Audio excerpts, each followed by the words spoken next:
Welcome to Kaleidoscope, where we are positive, daring, different, and in a festive mood. Aurudu is upon us, and as we give for celebrations, there's always auspicious times that we must adhere to. Whether to light the hearth, to boil milk, have the family meal, or even stepping out to work, most Sri Lankans still follow these rituals as part of our culture. So may your Aurudu be fruitful.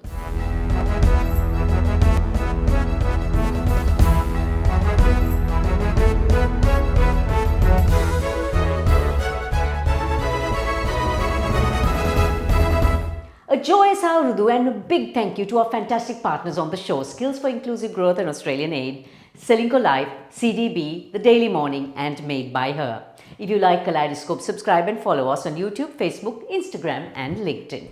You can now start a CDB iDeposit digital fixed deposit and experience a range of special benefits from CDB. Looking back at the week that was on CDB Snapshot, good news, Sri Lanka's tourism earnings surpassed $500 million in the first quarter of 2023. And worker remittances are rising. It's $568.3 million during March 2023, which is a two-year high. Troublesome times, however, for the healthcare industry. Sri Lanka has a fast increasing shortage of consultants. We have only 2,800 consultants for a need of at least 4,000. NASA names 4 astronauts for its first crewed mission to the moon in 50 years. Finland becomes the 31st official member of NATO, making a major shift in the security landscape in northeastern Europe. And a Chinese man is sentenced to prison after a court finds him guilty of scaring 1,100 chickens to death.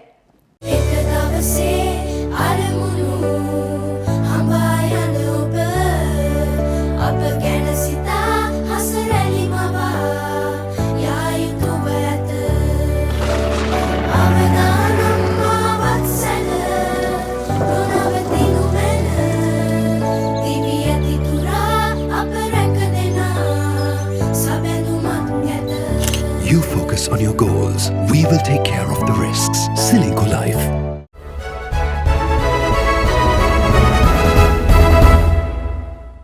Welcome to Selinko Life News Capsule.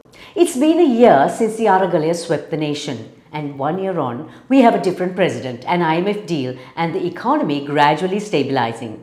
As we symbolically reap our New Year's harvest, the question remains, is it harvest time for Sri Lanka? Well, for the answer, on the Pethiagoda pages is scientist, conservationist and public policy advocate Rohan Pethiagoda. Rohan, happy Aurudu. Are we looking at plentiful times ahead in this new year? Well, plentiful might be pitching it too strong, but if you just put your mind back 1 year ago to the April of 2022, Gotabaya Rajapaksa's Gata Damarung was playing out on Golf-Base Green with the Aragalaya. The country was in chaos. There was no petrol, no milk food, no gas. It was like the last days had come. I mean, if you remember, the rupee was in free fall. There were food shortages, endless queues. People were in panic. But now all that is a distant memory. So yes, things are a lot better now. But whether this is sustainable in the longer term, the 5-year term, I think is open to question. But definitely, I think, as you point out, there is a light at the end of the tunnel now. So are the tides turning for the president? It seems that the naysayers are now marching to a different tune. Well, yes, myself included, because I was a prime naysayer just 3 or 4 months ago. I mean, I was no fan of Ranil Wickremesinghe. I was dismayed by his suppression of the Aragalaya and his giving portfolios to some pretty useless ministers. But you have to give the devil his due. He restored order at the risk of an uprising, a revolution even. Sri Lanka was very unstable at the time. And I just put my mind back 20 years and think, what might have the outcome for him and for Sri Lanka have been if he just had this much backbone on the 6th of April 2004, when Chandrika dismissed him as prime minister and he just took it lying down. It's a very different Ranil Wickremesinghe we see now, which is why I think there is some cause for hope and also trepidation. Remember that people nowadays are praising him in ever greater numbers for restoring stability, because he put public order ahead of individual rights. We never thought that would happen in Sri Lanka, at least in a public sense. But it seems to have worked. If you remember, just 4 or 5 months ago, people complained bitterly, myself included, about the arrests of protesters, about scuttled elections, but no one seems to care anymore. Even the unions seem to be getting little public traction these days. So, what would the president have to do to have him elected this time as the president when we go into the presidential election in 2024? Well, given how Ranil Wickremesinghe is behaving, a presidential election, I suspect, might come sooner than we think. His restored stability, as I said, and now he's handing out sweets, lower prices, getting inflation down from the 70s to the 40s, possibly to 10% by the end of the year. And interest rates are falling as well.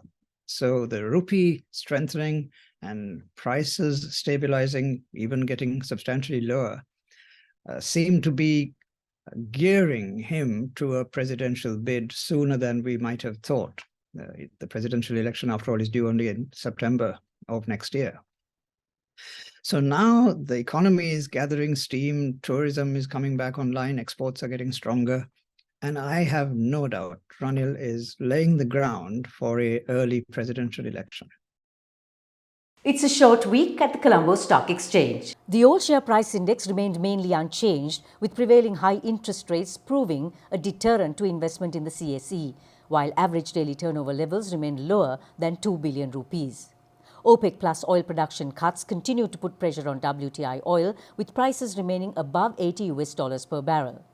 Gold prices continued to hold steady at $2,000 per ounce as the dollar weakened. There's a church, a mosque and a synagogue, all in one beautifully designed complex. This is the Abrahamic Family House, the UAE's first ever purpose-built interfaith complex, with each individual building being a 30-meter by 30-meter cube. The Pantheon and the Colosseum are more than 2,000 years old and have stood the test of time. The reason is a mystery ingredient, lime clasts. Scientists believe that the discovery of lime clasts could help make today's concrete manufacturing more sustainable.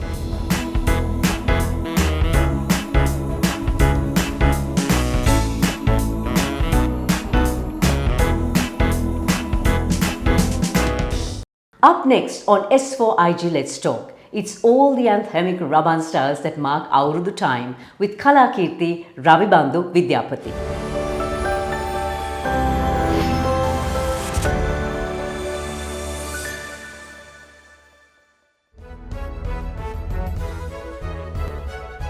Welcome to Kaleidoscope S4IG Let's Talk. When we hear Rabampada, we know it's time to celebrate the Sinhala and Tamil New Year, or Aurudu as we call it. This is the time of the end of the harvest and the time that the sun moves from Pisces to Aries. There's lots of unique traditions that happen during Aurudu, including the playing of the Rabana. On S4IG Let's Talk today is Kalakirti Ravibandhu Vidyapati, one of Sri Lanka's most renowned percussionists and Eastern dance doyens. And the Raban players are from the Ravibandhu Samanti Nartana Ayatanaya. Let's see what they have to show us.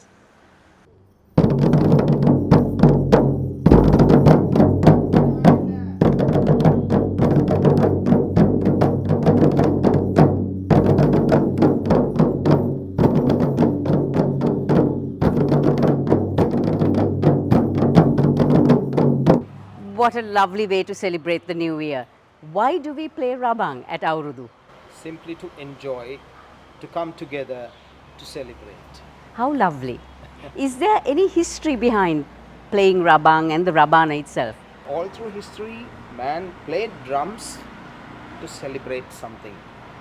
And it was always together, not alone, not by himself, just always with some others, because you always want to share things and you don't drown the other person. Thus you learn to respect the other person as well. Why is the Rabana or any drum in the world round? Because it calls for coming together.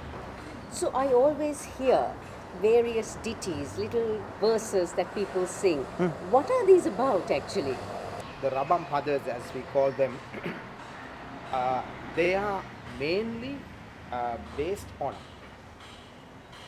the phonetics and the rhythms of our language. In Rabampada, we say Rabampada as little verses. For example, Udapala gattat vattakka, Bimapala gattat vattakka, Udapala gattat, Bimapala gattat, Punchi punchi gedi vattakka. Our traditional Rabampadas define several categories, and about 3 of them are unique and they are prominent. The one that we just heard was about nature, describing nature. Another example is Taakka don don teekka mal pipila Anna balansaki menna balansaki parata mal nemila balansaki parata mal nemila.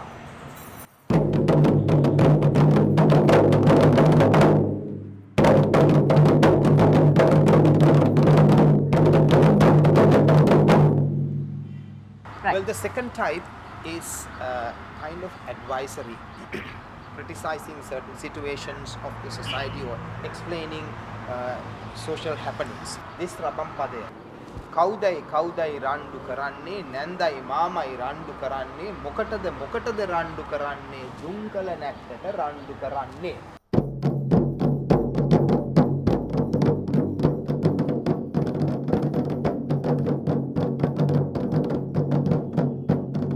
And then there is yet another category you were telling me about. When you want to ridicule somebody, you use this kind of Rabampada. For example, Tamuse depila man tanipila tamuse nikam pol kanda uda.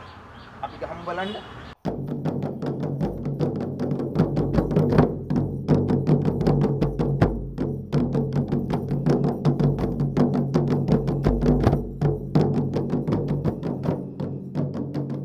How much skill do you need to play this Rabana? Well, this is a very basic drum. So, as there are social drums where you invite people, they need not be well versed in the art of drumming.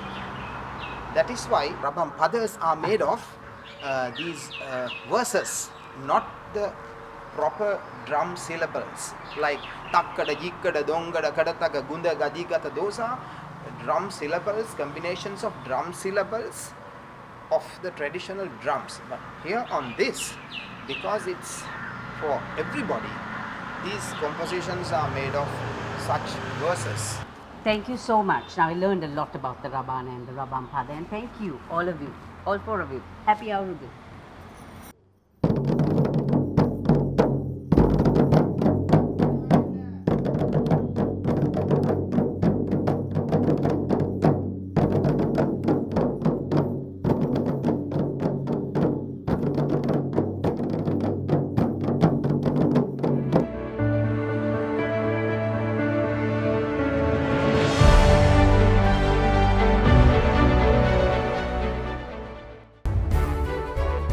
Welcome to Kaleidoscope Made by Her Life in 60.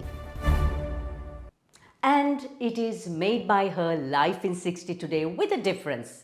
It wouldn't be Aurudu if we don't indulge in these lovely sweets. It's all part of Aurudu after all. And most of these have a history of centuries, like the Konda Kaum. The Dhatu answer records 18 different kinds of kaum, including the Konda Kaum and also the Mung Kaum, which looks like this. Then there's the evergreen kokis, given to us by the Dutch around the mid-17th century. The word kokis is derived from the Dutch word cookies. And did you know there is an Asmi village of Ratnapura named because of the 50 to 60 housewives in the area who produce Asmi professionally? And of course there is Panivalalu, which has roots in ancient Sri Lanka, where the Sinhalese offered it to the gods. And don't forget, because Sri Lanka has coconut trees aplenty, there's one common ingredient that runs across most of the sweets: coconut treacle and jaggery. So, what's on your table this Aurudu? Here's to a prosperous Sinhala and Tamil New Year. We'll be back next week.